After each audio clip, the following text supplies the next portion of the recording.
solo a una pandemia que se ha llevado la vida de 60.000 argentinos y a una gestión sanitaria metida también en la discusión de la encarnizada grieta nacional, puede atribuirse que la reunión del Papa Francisco con el ministro de Economía de la Nación, Martín Guzmán, haya pasado casi desapercibida en la agenda mediática. El pontífice argentino recibió al jefe de la cartera económica el miércoles pasado, por unos 45 minutos, en la biblioteca privada del segundo piso del Palacio Apostólico, donde se llevan a cabo las visitas a las que el Papa y el Vaticano quieren darles visibilidad pública, sean o no de carácter oficial. En general, los medios catalogaron el encuentro como un gesto importante del Papa en apoyo del reclamo que el gobierno argentino le está haciendo al Fondo Monetario Internacional, FMI, en busca de plazos más extensos para el pago de la deuda de 45.000 millones de dólares que ese organismo le concedió al país durante los últimos meses de la gestión de Mauricio Macri. Pero no faltó, entre los analistas de la agrietada realidad argentina, alguno que atribuyó el gesto del jefe de la Iglesia a su presunta afinidad peronista, una fórmula que muchas veces se utiliza para simplificar la ponderación de un hecho que, como el de la visita de Guzmán, tiene muchas más aristas, antecedentes y proyecciones que la evidente buena voluntad del argentino que hoy ocupa un lugar central en la discusión de los grandes temas mundiales. La primera de estas circunstancias es histórica, el reclamo que la Iglesia le formula de manera permanente al sistema financiero internacional, prácticamente desde finales del siglo XIX y con más ahínco desde el pontificado de Pablo VI, 1963 a 1978, hasta el presente, con el objetivo de que las relaciones políticas y económicas entre los países que más tienen y los que menos tienen se rijan por el principio de subsidiariedad. Se trata, para decirlo de manera sencilla, del principio por el cual la Iglesia entiende que el que está en una mejor posición, se trate de un Estado, de una ONG, de cualquier grupo humano, tiene la obligación moral de ayudar, subsidiar al que está en una posición menor.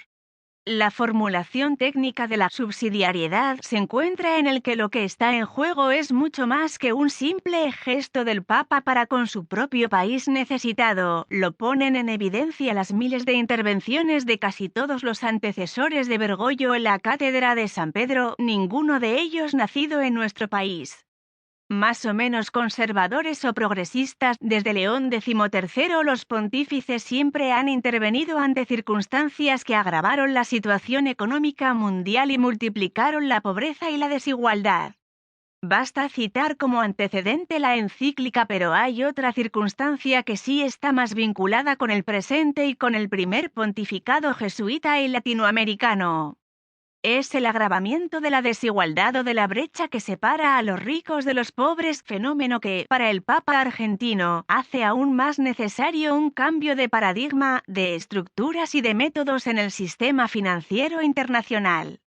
Lo que Francisco ve en el rumbo de la economía mundial de los últimos años, sobre la base de estudios de prestigiosos economistas como Jeffrey Sachs y Joseph Stiglitz, es que la riqueza está cada vez más concentrada, cada vez menos personas tienen más y cada vez más personas tienen menos. Es la consecuencia, dice el Papa, de un mundo que se rige por las leyes de Allah, de un mercado deshumanizado e inmoral.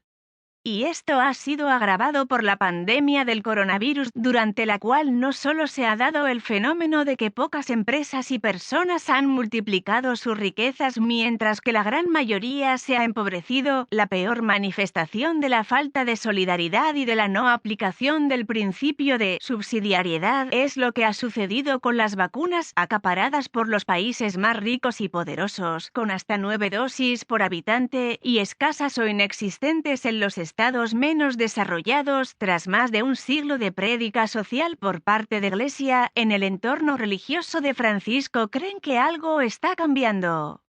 Creemos en los milagros, dijo, medio en gracia, medio en serio, un laico que ha investigado en la economía de comunión, una propuesta humanista de las finanzas que surgió de un movimiento católico ecuménico y que es mirada con buenos ojos por algunas personalidades con responsabilidad en organismos internacionales. Las recientes manifestaciones de Kristalina Georgieva, titular del FMI, y del secretario general de las Naciones Unidas, Antonio Guterres, sugiriendo medidas fiscales en orden a la redistribución de los ingresos, parecen alimentar aquella fe. El 8 de abril, 6 días antes de recibir al ministro de Economía argentino, Martín Guzmán, se difundió una carta abierta enviada por el Papa Francisco a los participantes de las reuniones de primavera del Grupo del Banco Mundial y del Fondo Monetario Internacional.